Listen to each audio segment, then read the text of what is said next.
And how are we getting on, lads? Doing well. Can't Just complain. just fine and dandy. So normally I say to the guest, introduce yourself, but this man needs no introduction. It's Nick Wehry. He's been on the show about a million times. I think you're on the number two spot or your number one spot. Yourself and Paul Roseberry have been fighting for that number one spot for most Son appearances. of a bitch. There you go. I feel like you guys could have a good conversation. He has his own podcast. But how are you getting on, Nick? You got a competition coming up. Tell us all about it.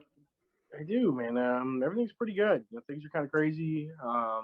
We got Nathan's coming up, which is like our Super Bowl, so to speak. That's 10 days out right now.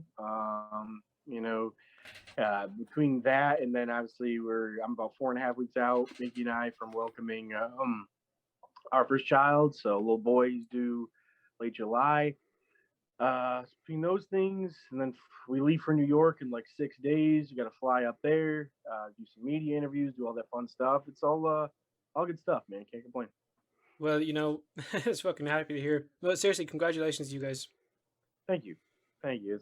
It's pretty cool, like getting engaged after down in 50 hard-boiled eggs, and then getting ready to travel to Nathan's to compete, and she'll be there cheering me on.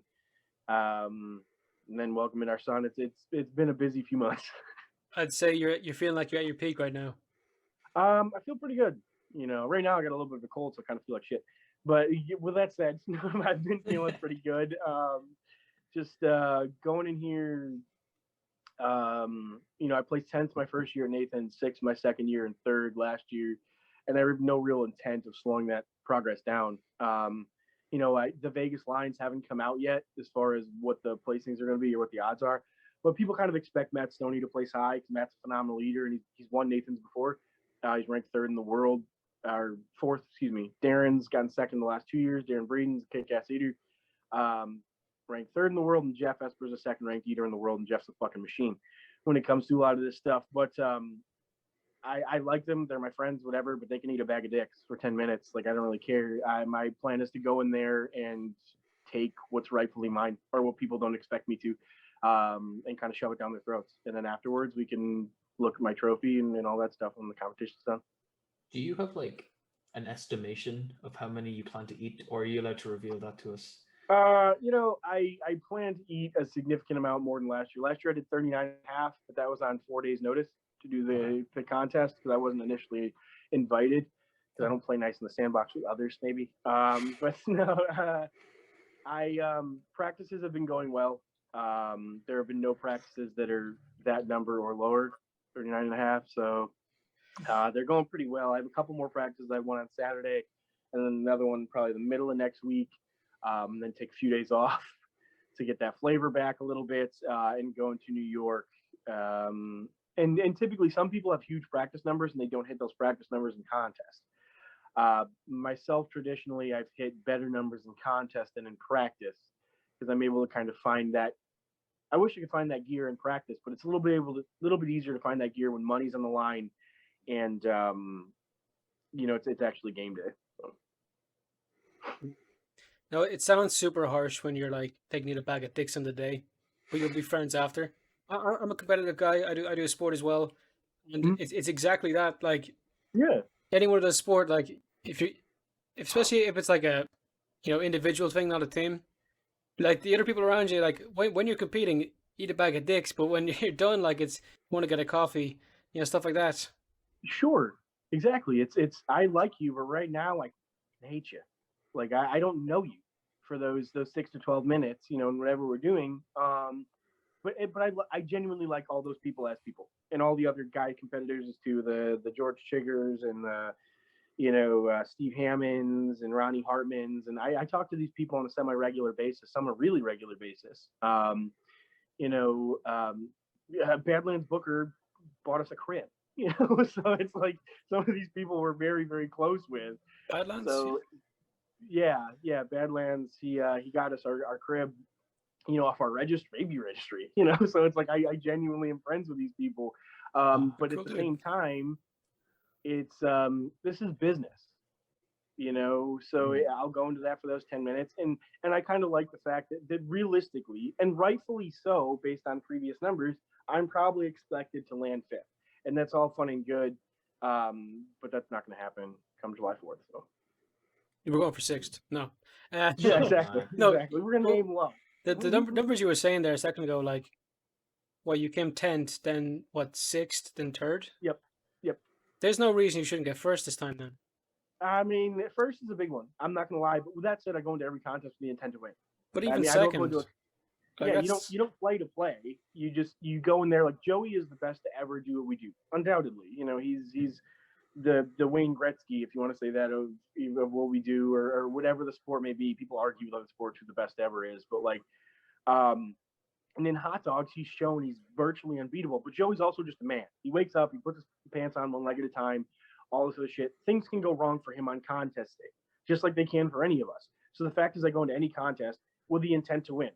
You know, can you be that Buster Douglas that knocks out Mike Tyson? People go, what the just happened? yeah. You know, like, so that's kind of it. You know, I'm not disillusioned to think I'm a better hot dog eater right now than Joey Chestnut is. Like, but the fact is, of the three guys that I did mention, you know, Jeff and Matt and Darren, mine is the only one that the hot dog number has gone up the last 3 years. Period. Okay. They've kind of fluctuated, and I'm newer to the sport, so maybe people will say, well, that's your natural progression. Yeah, well, F that. That's going to continue to go up, even when I'm not newer to the sport. So the intent is, whether it's this year or next year or the following year, like that big giant yellow belt. I got a handful of belts hanging in my living room, 7 giant pink ones. None of them are mine. So I want a big giant yellow one, at least one, to hang next to those. How Well, does you're hoping. how does Yeah. Nikki feel knowing that she can't compete this year? Is she upset It's that bitter. the fact Yeah, it's bittersweet. You know, it's because obviously it couldn't be for a better reason. You know, welcoming our little boy, and he's been good. She's good. You know, but it's tough because for the past 7 years, this has been her life. This time of year, you know, is to go in and win that women's contest and retain that title, and just be in New York and do the media and do all the things that go along with it. She will be in New York right alongside, still doing media. You know, still helping out as much as she can, and just when I say supporting, it's probably like, you know, yelling at me like, hey, shithead, eat faster, you know. But at the same point, she's also my sense of calm come contest day, where she's incredibly calm. She'll literally be like bouncing around and smiling right before a contest, just knowing she's working the other people mentally, because she is calm as a cucumber, knowing she's going into it. I'm a mess typically before a contest, and she definitely calms me down. So it's been hard for her, but at the same time, like I said, it couldn't be for a better reason. So it'll be cool to have her there to be supportive. And 2022, she's coming back to stomp some asses to get that title back. Well, oh yeah. we're looking forward to it. But, Yeah. you know, what's coming up now, you know, you say you kind of get like in your own head beforehand. Mhm. Do you do any like Brett work or anything? Like you on that Wim Hof stuff, or what are you at? It's funny you should say that. I started doing some of that earlier this year, around January, February time. Even some like the cold showers or the ice baths and the breath work. And some people think the dude's a psycho, and The he dude- probably rides that fine He's line onto between something. Oh, he's on something. insanity, and he rides that line between like the only people who know where the edge are the people who have fallen off, so to speak. So he's definitely caught some stuff, because there's even like research and data behind a lot of what he does. You know, he's worked with a lot of scientists. So I know for me, there's an awesome sense of calm. Like, she couldn't believe it when I started taking the ice baths, like how chill I would be. The first couple times I'm like, this is a nightmare. This is the dumbest thing ever. But like after you adjust and start doing some of like the breath holds and the breath work, it definitely chills me out, especially being an anxious person at the beginning of the day and sometimes before bed. So before a contest, I've looked into some of that, and then there's just I have my headphones in. There's a few different things I can listen to, and kind of try to find that place that I used to find when I was bodybuilding in the gym. So working from a place of like a controlled anger, so to speak, a coiled spring, and just keep trying to coil that spring lower and lower and lower. So for those 10 minutes, it's kind of like a maximum amount of kind of power, so to speak, or energy. Yeah. And people probably listening right now, and if it's your first time ever watching, fair play for hopping on. But if you're hearing this now, it might sound a bit silly, you know, the idea of like the sport of eating, but it's legit. It's some serious shit. And I've talked to Nick long enough to notice. We watch enough of this stuff, and it's a sport like, you know, like who is it? Michelle Lasco. Like Yeah, she ate Michelle. this ridiculous amount of like Mayonnaise. mayonnaise. Mickey ate Mhm. like the most amount of ice cream, Mhm. and you broke a record, just an amateur record fairly recently. It was like Twix eggs or Yeah, something like that. Twix eggs, and I It's a just broke the serious hard-boiled eggs. amount. Yeah, I set the hard-boiled eggs record like 50 in 3 minutes. How many? 50 hard-boiled eggs in 3 minutes. If I have three, I'm ready to explode. Yeah, so like, I mean, I want to know what I could do in an 8-minute contest. I think I'd probably get like 120 maybe in like an 8-minute contest or something. But it's there's definitely a place you need to go mentally before you do this, because it's like anything done at a high level. There's a physical aspect to it, but there's also the mental aspect, because your body is going to, or your mind is going to tell you like, no, this is stupid. Stop eating moon pies or hot dogs or brisket sandwiches or whatever. That sounds Um, nice. those were, yeah, those were legit for about 2 minutes. It starts to get rough, but some things are a little bit harder than others. But yeah, it's I'm not comparing what we do to being like an NFL running back or something of that nature. But with that said, if everybody could do what we do, like they say they can, like the fat uncle at the barbecue, I could totally eat more pancakes than you. Oh, that's great. Then why don't you come to New York and make $10,000? That's right. Shut up and we'll sit down. Know your place. So You Yeah. must get that a lot, man. And I think we've talked about this before, that when people find out you're a competitive eater, the first thing they go to is, I could totally kick your ass in eating yeah, toast, or I could Even totally kick we you. do that. My girlfriend, the first time she ever seen yourself or Miki, I think she was here one of the days. That was the first thing she said. Like, I could beat them in pasta. Yeah. Yeah. In fairness, I reckon she might have a chance. That girl, that girl eats pasta like nothing else. pasta's rough, man. I'm not gonna lie. I've used that a couple times just to see how much I could eat, and I'll boil a whole bunch of it. I'm like, yeah, this is cheap and this is a good idea. And I have, Alfredo, and I have red sauce, and I put it in like the bowls. And I'm like, oh, this was a mistake. Yeah. Shit, man. Shit. But Yeah. like you're saying, is that what you say to them when people come up to you? You just say, "Why don't you come compete at the competitions then?" Do it. It's great. You should find a qualifier. There's a contest coming up, X, Y, or Z, or like, so you'll invite them, or it depends how polite they are about it. Or I might just say like, hey, there's a restaurant challenge, pretty simple, 5-pound burger, right down the road, you get a free lunch if you go finish it. And it kind of depends how they broach it, because if two people are super polite, I kind of don't want them to, get hurt ramming hot dogs down their face. If people are just rude and brash and whatever about it, it's like, all right, well, let's see how this goes. There was a competitor at a Nathan's qualifier a few years ago. I believe it was St. Louis, at one of the Major League Baseball games. And before the contest, she just talk. I'm gonna eat like 20 odd hot dogs, and she's a little girl, But sometimes those are the ones you gotta watch out for. You never know, the Lescos and the Mickeys and all those, And so I'm like, all right, maybe she will. And I'm watching the live stream of the contest, and she's about 4 hot dogs deep, and just fires all over the table. It's like, oh, okay, you're only about 20 shy of where you said. What happened? So it's fun though to get. It's very similar to when I was bodybuilding and everyone knew a guy. I knew a guy like you, but he benched like a zillion pounds and stuff. So I'm like, okay, great, yeah, cool. Yeah.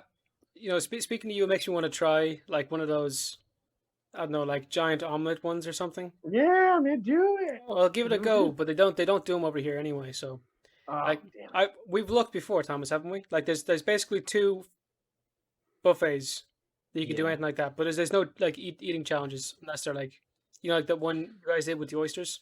Yeah, the oyster one. Yeah, like there's a what is it? It's not Mongolian. Why am I thinking Mongolian? It's North Africa. It's the west of North Africa. What's it called? Just underneath Spain, Morocco. It's Moroccan food. Morocco, yeah, Morocco. It's and there's Cosmos, which do like all kinds of weird shit. I love Cosmos. Yeah. Cosmos is great. You ever come to Ireland, man? We're taking the Cosmos. Oh, we'll go Cosmos. It'll be great. All good you fun. eat buffet. We got to get you to Cosmos, and we got to get you a Chinese, an actual Chinese. Like That's you like guys a think you have Munchie good. Box. You guys think you have good Chinese food over there. You ain't tried nothing, sir. But yeah, makes me want to try that stuff sometime. So I'll give it a go when I'm in the States. Yeah, it's definitely cool to kind of gauge it. That's what we tell people because people will be like, "How do I get started?" And it's like, go try like a 3-pound burger challenge at, whatever Phil's Diner down the road. And if you can't do that, this probably isn't for you. The way we kind of discovered this was by falling over it, kind of, and going and doing something local and just dominating it and being like, "Oh, okay, maybe I have a gift for this." Yeah. And well, I mean, so far so good. I mean, like you know, Yeah. like what 10th, 6th, and 3rd. Yeah. Now the ranking's up to 6th in the world. Since I took her out of the picture for a while, maybe move that up to 5th or 4th. Watch out, Chestnut or Esper Stoney might have to impregnate you guys, knock you down a peg. No. Gonna clip that bit. Gonna clip that bit. Watch out, guys. Might have to impregnate you guys. Yeah. Nick Good mind Wehry yourself. threatens Matt Stoney and Chestnut with pregnancy. You can see the articles already. No, it's been because people ask, they're like, "Oh, you took out the competition," and it's like, "Yeah, I guess she's ranked." But honestly, I think if That's a they re-ranked, scummy way to see it, though. That's a yes, rough it's way of incredibly- saying that. People are the shittiest. Like, there are eating boards and stuff, and people have done everything from like coming after me for her and I for that to all the most random shit, But That's it's like people so- like to see you doing well. They don't like to see you doing better than them. Dude, whoever said that is such a fucking loser. Yeah. Seriously. I agree. There's I agree. he's about to have a kid. As like, oh, you taking on the competition, huh? Yeah, good one. Yeah, that's it. Good the one. jig is up. I decided it was worth the investment of having a 3rd child to move 1 spot up in the Major League Eating rankings. Yeah. In fairness, now that's just staffed. Nah, man, we see your game. Look out, Chestnut and Stoney. You're next. But one thing I have to say about those lads though is they're not really easy access in comparison to yourself. Like we talk all the fucking time, but I don't know how many people have to say, Badlands, you should get on this show, because like there's multiple of his friends have said get on, and he's answered or ignored, and then it's just pain, man. We'll keep trying. He's a tough one, man. The dude is like he's like the Jay Leno of what we do, just constantly traveling, and he still has a full-time gig outside of doing all the YouTube videos, and then doing some of like the producing stuff with the son and all that. So he's a tough one to nail down. I think after Nathan's maybe a good time around that like late July, early August, because it's a super busy time of year for him. Because he even goes into some of the production and stuff with Nathan. So we'll give him another go, man. But But does he know like he's such a big meme? Like we showed that to Michelle, like him like chugging stuff on the internet is like a gigantic meme. Yeah, he's I don't know if he's fully aware because he's such a humble guy. But it's like we can't, if we go to a contest and Badlands is there, we can't go anywhere without being stopped. Being like, "Oh, will you chug this water bottle with me? Will you do this?" And he'll do it every time. He will not turn anyone down.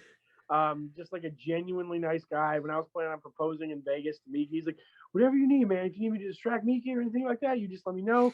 You tell me when you fly out. I'll help you in a way I can." I'm like, "Dude, thank you. I appreciated it." But he tries to go above and beyond for everybody. I think because of that, he's pulled so many different directions. It's really hard to balance.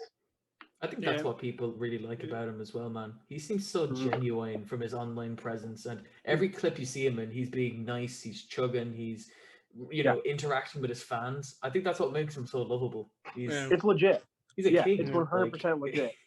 I watched him do cameos, and he messes up the cameo, and he still will do it in one take. He'll be like, he'll say whatever. He'll be like, "Hey, Devin, whatever, blah blah blah blah." I'm like, "Oh shit, what was I saying? Oh, that's all good." You know what I'm saying? It just goes on and on for like a few minutes, and I'm like, that was real, just completely real. So, yeah, really, really good dude. No, I mean, like you got the same kind of shit going on. Like you're a sound lad. I like the only problem with you guys' YouTube is like the inconsistency on it. Like I watch nearly everything that comes up, just because like he's our sound. We know he is. It's good to see you guys doing well, and when you guys do a bit of practice, it's always good to see. So I'd love to see more on the YouTube side, because you could be on the same level, same page, not doing the same thing, but like. Yeah, no, we definitely talked about it. With me working, still full time, and her, doing school and all that other stuff, and like the pregnancy, she's been great. She's been healthy. The baby's healthy. But if anything, she just gets tired. Like that's been really, fortunately, that's been the only side effect. Is like early afternoon, she just gets exhausted. So it's been a little bit tough, adjusting to that, and then just getting stuff ready for the baby and all that. But we definitely want to try to put out more consistent content. Because people seem to dig it. And, I have some cool collabs kind of coming up. And I've kind of been recording some stuff to all my Nathan's practices and just some random videos and snippets and shit like that. Because I thought it would be kind of cool to maybe put out another vlog and leading into Nathan's and kind of some of the mental aspect that goes into shit at that level. Because I know everyone's kind of different, but I know for me, when I watch things like professional athletes or people I watch, the personal shit is kind of cool. Seeing them with their family or seeing them with what they do in day-to-day life or seeing where their head's at. Because if I was really to go into it, to be blunt with you guys, where I go before a practice or where I go when I'm in the gym, it's kind of like a nasty fucking place. It's not nice. Because I don't think for me personally, I could really tap into where my full potential lies from a nice angle, so to speak. I'm much more motivated getting really upset. Like my buddy Jeff Logan, he's an actor, and we used to train together when we went to Central Connecticut together. And he's trained with like Dana Lynn Bailey and a whole bunch of famous people in the bodybuilding world. And he's saying there's only been 2 people I've ever seen like break out in tears before a set in the gym. And it was myself and Dana Lynn Bailey. He's like, you were literally in tears before the set even started. Like, so it's a nasty place. But I mean, I don't know. Some people, my buddy, he's always like, people would be interested to hear that. I'm like, people probably just think I'm a fucking psycho. He told them all that shit. But, well, yeah. That's the reason the UFC can hype up its people so well. The embedded vlogs, and your equivalent of that would be pretty interesting to see. But yeah, I'd like to know why you do that. I'd recommend doing the opposite nearly, just from my experience in sports. But mine's so different to yours. I haven't a fucking clue. Like, yeah, I mean, getting angry for what I do, man, you're fucking done for the day. What you do that might just accelerate you. Like, so I don't know. Yeah, I think it's like it came from the bodybuilding realm. It's like some people need to relax. Like she's super chill, before a contest, and that works really well for her. But I come from a world where like if you're gonna get under and try to squat 600 pounds and put that on your back and squat down to the floor and stand up as many times as you can, you can't really go in there with a big fucking smile on your face because that shit's gonna snap you in half like an accordion. So it's like it's not gonna look very nice. If you go to this place where I can try to find somewhere really deep and really maybe think about things that upset you. Like think about really tap into adrenaline, because I don't think happiness can tap into adrenaline as much as anger can. Like think about the stories people hear, like, oh, this kid was trapped under a car and this lady saw her kid trapped under a car and picked the car up or whatever. That place of adrenaline, if you could tap into that, for me personally, I wouldn't condone it for everybody, because there's even times after a gym session or things where it takes me a little bit to come back. It takes me a few minutes or like maybe like half hour to an hour to really come back to level. I might need to listen to like some Seal or some calming music. Listen to like "Build Me Up, Buttercup" by the Foundations or something to kind of bring me back to an even keel. Tell me you do not listen to that beforehand. Not beforehand. That'd be after the fact to bring me back. Okay. That's bringing me back out of the void. So crazy to think, man, that you're after coming out of the gym, you're there in the car, and some random person's walking by, and next thing you know, they hear fucking Seal just baby, and you're like still fucking raging. Yeah. You're fucking. You ever see that picture of the guy in the car and his arms up on like the steering wheel and all the fucking veins in his arm exploding? That's just you sitting there. Yeah. Yeah, I had a buddy send me that. Like I get people even at work, they'll be like, dude, if you get a paper cut, you are done for. But it's I don't know. For me, that's kind of where I tap into, because I always say like I don't have a lot of what we do is based on capacity or how much you can fit, in your stomach or so. My capacity, I would say, I obviously don't know personally because I don't live with everybody, is probably the lowest out of any of definitely the top 7 eaters, 8 eaters in the world. I have the ability to fill that capacity and deal with have a high pain threshold. To say like, yeah, it hurts. Yeah, maybe this doesn't taste great because I've been eating the same thing for 10 minutes. I don't really give a shit because I'm at work and having that ability. I guess that's probably my biggest strength is probably the ability to say fuck it. Hmm.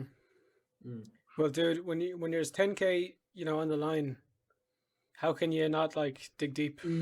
You would think, yeah, you would think, but there's so many people that go into this and weeks before the contest, and they're just happy to be there.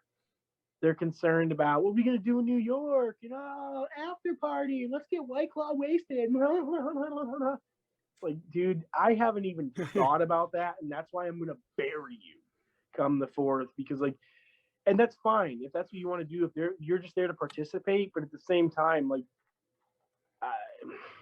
I don't understand that concept. Like, why would you fucking have? That's why I can't compete in bodybuilding again, because I can't half do it. I know there's no brake. I cut the brake lines. I rip the e-brake off, and there's just an accelerator down the hill. That's why I can't compete again.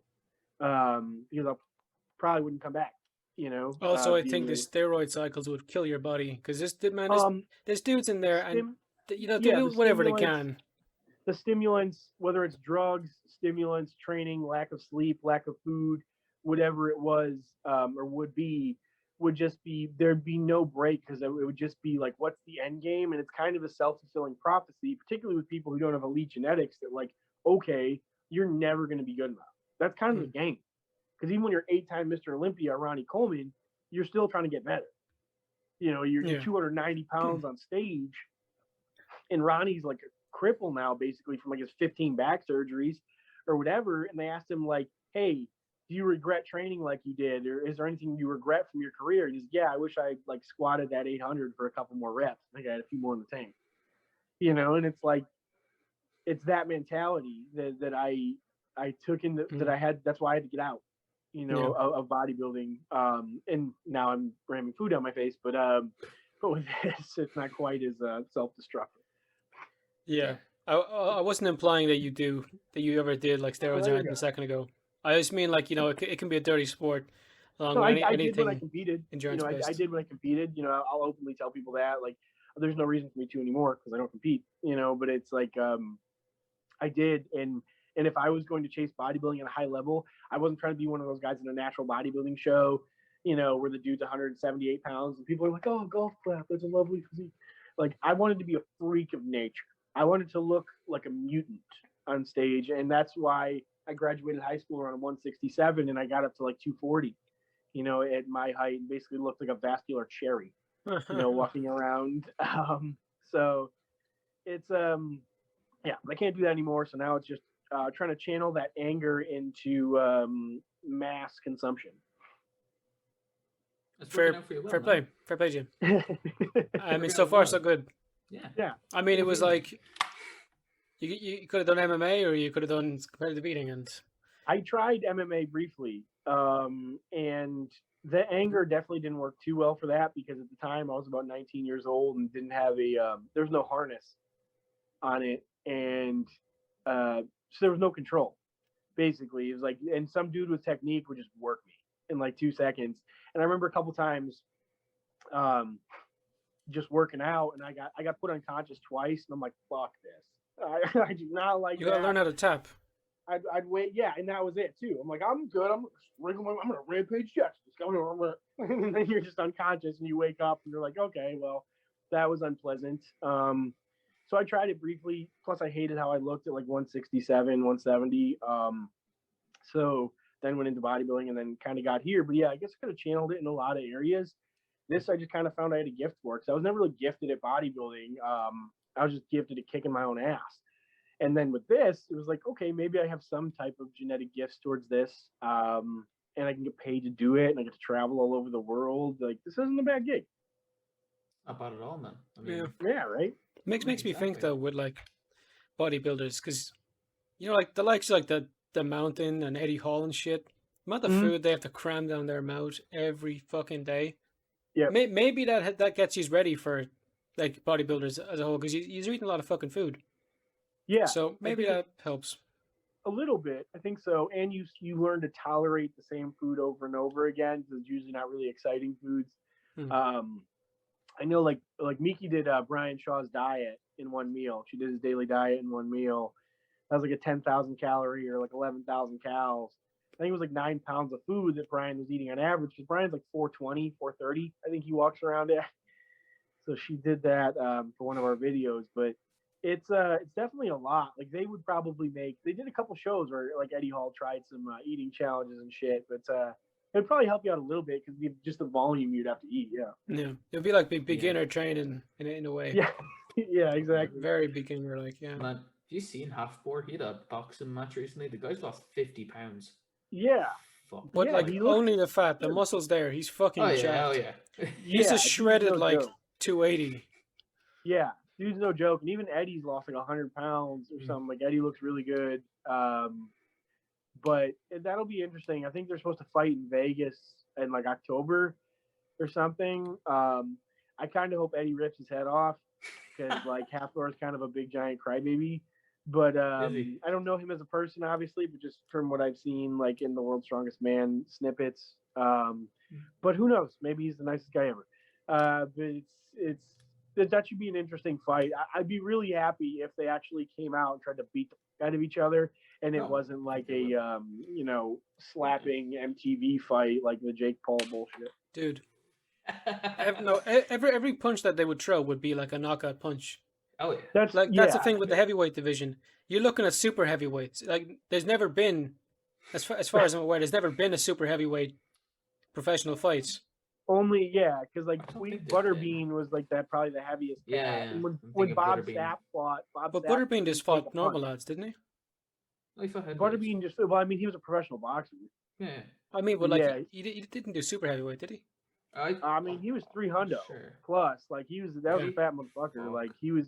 I mean, you don't want to take a punch from him by any means. Oh, Like no. he's still got, I think, the NCAA record for fastest knockout. It's like 15 seconds, including the 10 count. He should be an inspiration to people who feel that their weight might exclude them from a sport. Right. Oh, it's different for the boxing because in the Olympics there's a super heavyweight division, and so like Anthony Joshua would have been considered a super heavyweight. Oh. It's weird like that because now he's like heavyweight champion. So Yeah. I don't know, man. Weird. I've been talking about fighting all evening, man. I did like a live stream with this guy.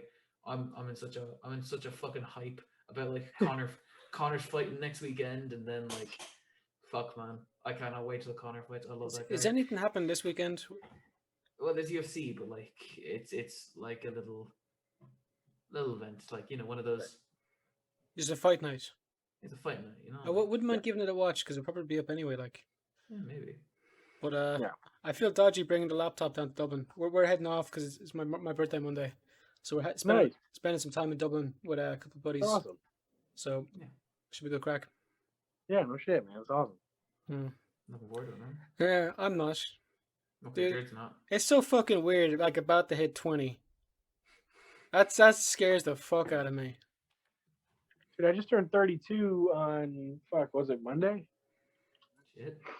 Happy birthday, man. Did you get anything nice? Yeah, I'm an old man. It was my birthday, then Father's Day, and all this other shit, and like all right around there. So it was a busy few days. And I was on Father's Day. I was at the aquarium with my kids, and I got shit on by a flamingo all over my arm. I seen that picture. Yeah, Good man yourself. This is fatherhood in a nutshell. You pay Mm. for other people to go to the aquarium, and a giant bird shits on you. There Awesome. you go. That's great crack. You're 32 then, so does that make you like one of the youngest lads in this competition? I'm definitely, because like Chestnut, These I wanna lads are say, like, older, right? 37, 38. Chestnut, Darren, I think is 32 or 33. Esper, I think is in his early 40s. Stoney is actually, I think, a little younger than me. I think Stoney's like 30. He started competitive eating when he was like -4. No, in all seriousness, I think he started when he was like 18, 19. So I want to say Stoney was like 30. But a lot of people are in their mid 30s, later 30s and stuff. But I don't know. I guess I don't know when competitive eating's peak really is. I would imagine it's sometime around your early 30s, just because, as dumb as it sounds, I can tell you right now, recovering from stuff in the gym now at 32, I guess some of that's miles on my body compared to like 22, is I feel like a bag of shit if I try to do the same volume and all the other stuff. Now, obviously, my food isn't as ideal as it was when I was bodybuilding, but I need more rest and need to train smarter now. So even with like eating, doing competitions and doing practices, um, I didn't start this when I was really young, so it's hard to compare, but I can't imagine in 10 years it's going to be any easier. And I know talking to Joey, he's even said like recovering from practices and contests takes him a little bit longer now than it did 15 years ago. Mm. Yeah, that's rough. You'd imagine. Yeah. I reckon you'll be good. Yeah, I mean, that's kind of the plan, like you're only getting better. So yeah, that's just it. Like if the day I stop getting better and stop making money and having fun I'll just hang it up, because what the fuck is the point at that point? Like I'm gonna try to exhaust all avenues to take this as far as I can reasonably, and keep trying to kick ass and beat people that people thought I had no intention of beating. Because I think at first they're like, oh, this guy's just gonna be one of those people who shows up for a year and, oh, he's a bodybuilder, that's a nice little side show, blah blah blah blah blah, and fucking leaves. yeah. And now it's kind of like, oh, he's dating Miki. Oh, that'll last like a month, and this, then the other. And now it's kind of things are kind of solidifying a little bit. Now it just kind of feels good. Not really to prove other people wrong, but prove myself right, and kind of figuratively speaking, shove my fist down people's throats. There's a fucking Mike Tyson thing, man. And he said this like years ago. It's like the internet has made everyone way too comfortable with saying shit or getting punched in the jaw for it. Like, yeah, like, exactly. He's right. He's right as well. Like, I don't understand, man. And well, I get it, because like everyone wants. It's cool to be a tough guy when there's no repercussion. You know, and I'm not saying I'm some type of like badass or hard ass. What I am saying is, if I dislike somebody, one of two things is going to happen. I'm probably just going to avoid you, because there's no reason for us to be oil and water. And I'll still be like polite and courteous, because I was raised to be, and I'm pretty sure my grandma would still beat my ass if I wasn't. But like, I am not going to talk shit about you behind your back. If I chose to talk shit, which really isn't my style, I'll do it to your face. Like you guys heard me talk about Matt and Jeff and Darren. That's not disrespect to them that I say I'm going to go in there with the intent to beat them. That's my intent. No, that's and sports. I would say it to their face. Yeah, like I don't care. I'm not going to say something and run away or anything. So I really don't understand that whole concept. I guess it's just it's much easier to be the Chihuahua that barks behind the fence while the Rottweiler just kind of lays there. Look, you saying that like about like that, like that's not like insulting to them, saying you're going to beat them. No, that's your mindset, man. And do you know what it is? It's that they have the exact same mindset as you. Is that no one's going in there thinking I'm going to come second. I'm going to go in there. I'm going to place right behind Nick because I want Nick to do a little bit better. No one is going to be that considerate. Everyone's going to give their best. That's what sport's about. Right. But it should be in good sport, I guess. Right. So the bad comments are dodgy. But yeah, man, that's rough. People saying dodgy stuff. Like I talked to you long enough now. I know you over a year, and you're sound lad. So thanks, man. I reckon you're all right from what I've seen so far. Yeah, but, I try to be. I try to. I guess you go back to kindergarten. It's like treat other people the way you want to be treated, and like you're taught that super early on in life. But you probably should. It's one of the earliest lessons we learn, and keep doing it. No, you're a sound lad. Don't worry about it. But yeah, is this normal in like competitive eating? Like, is there a lot of shit talking like behind closed doors? Behind closed doors, a little bit. There's a fair amount because there's money on the line. And it's competitive. So there's a fair amount of shit talking. Most people everybody gets along in person. Oh, great to see you. But yeah. But you get 30 adults in one room. If you didn't have people that didn't get along, somebody's lying in there. So it's there's definitely some shit talking. Some way more than others. Like a Jeff Esper, I don't think is going to shit talk. He is business. That dude is a really, really smart cat, like incredibly like IQ intelligent, like math and numbers. He's a teacher, pretty quiet guy, super focused, just kind of a machine. Darren Breen's another super smart guy, might talk a little bit here and there, but relatively humble guy. Probably has the highest ceiling out of the four of us that are kind of behind Joey there. And really, really good capacity, really good eater, but not a huge talker. Matt Stoney's another one, not a huge talker. But you get into some of the eaters, maybe I don't know the exact rankings, maybe 8 through 30, and then the mouths start to get a little bigger as the ability gets smaller, seemingly. And they can get mad, but it's just based on contests. There's not a direct correlation, but there's somewhat of a correlation. It's probably just like if you can't be the peacock or the prom king at the contest, you want to be that somewhere else. If anyone listening now is professional leader and they reckon they can take on Nick, we'll host a show. we'll give it a go. We'll host it. Might even take part. Well, if you want to talk shit, I don't mind. Good fun.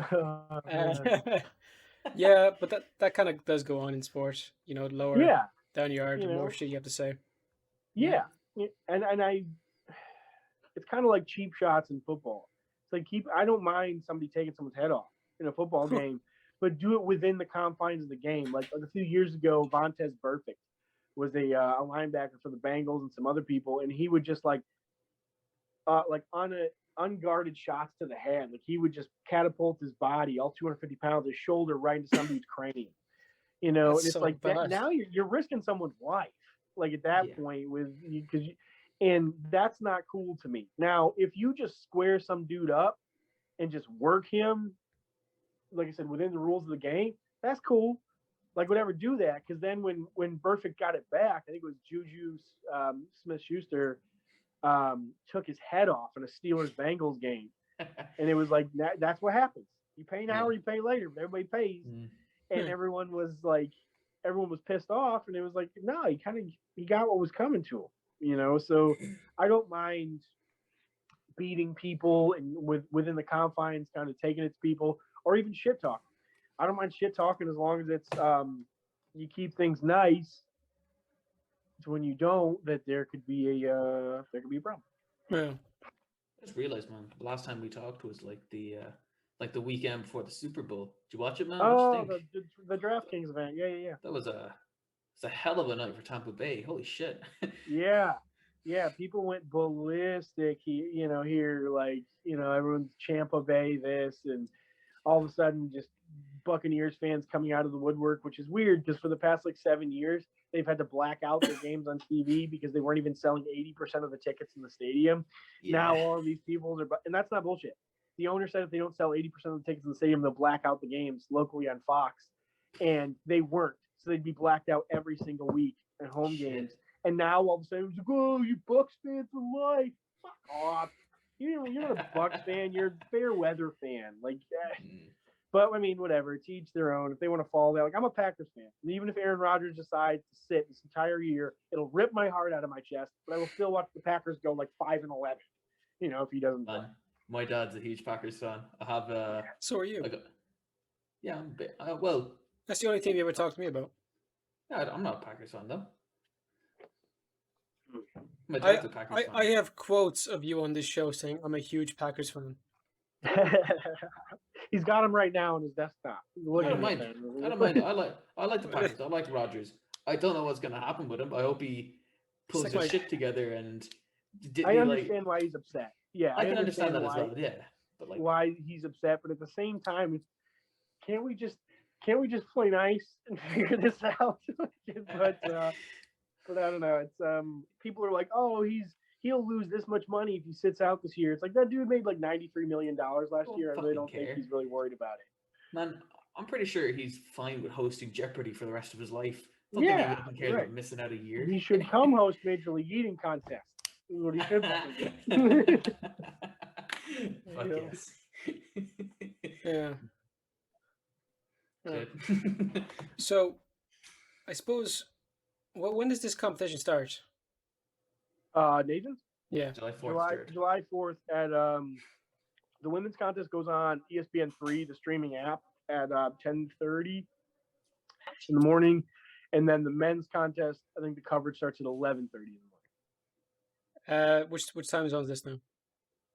Eastern Standard. 3 hour time. Cool. That's like a standard UFC press time.